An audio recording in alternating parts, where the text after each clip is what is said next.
1980 সালে যাত্রা শুরু হয় গোলাপগঞ্জের বাদেপাশা ইউনিয়নের মফজ্জিল আলী উচ্চ বিদ্যালয়ের। উপজেলা সদরের সাথে সরাসরি যোগাযোগ ব্যবস্থা না থাকায় এলাকার শিক্ষার্থীদের একমাত্র বিদ্যাপীঠ হিসাবে আলো ছড়াচ্ছে বিদ্যালয়টি।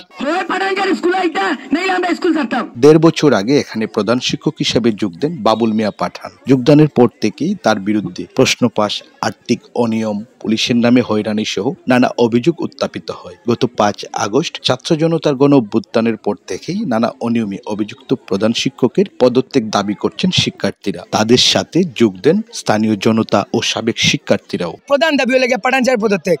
পাঠান স্যার পদত্যাগের আমরা মেইন কারণ হলে স্যারের অপকর্ম। আমরা টিচার মানুষ, আমরা চাই না তার লগে বেয়াদবি করতাম।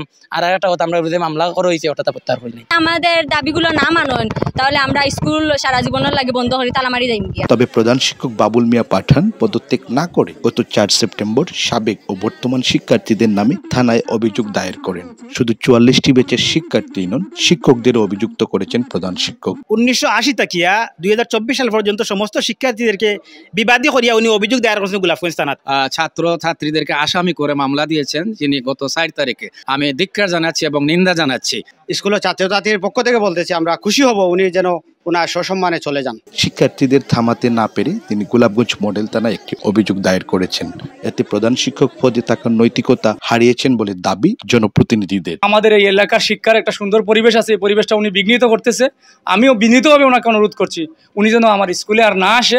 প্রধান শিক্ষকের করা অভিযোগের ভিত্তিতে তদন্ত চলছে। তদন্ত শেষে প্রয়োজনীয় ব্যবস্থা গ্রহণের কথা জানান গোলাপগঞ্জ থানার ভারপ্রাপ্ত কর্মকর্তা। আমার ফৌজদারি অপরাধের সাথে যে বিষয়গুলো রিলেটেড আমি শুধু সেগুলো দেখব এবং সেগুলো সম্পর্কেই ব্যবস্থা নিব, যেটা ইতিমধ্যে আমরা কুশিয়ারা তদন্ত কেন্দ্রে পাঠিয়ে দিয়েছি। তারা হয়তো এই বিষয়ে পদক্ষেপ নিচ্ছে আর কি। মৃণাল কান্তি দাস, মাই টিভি, সিলেট।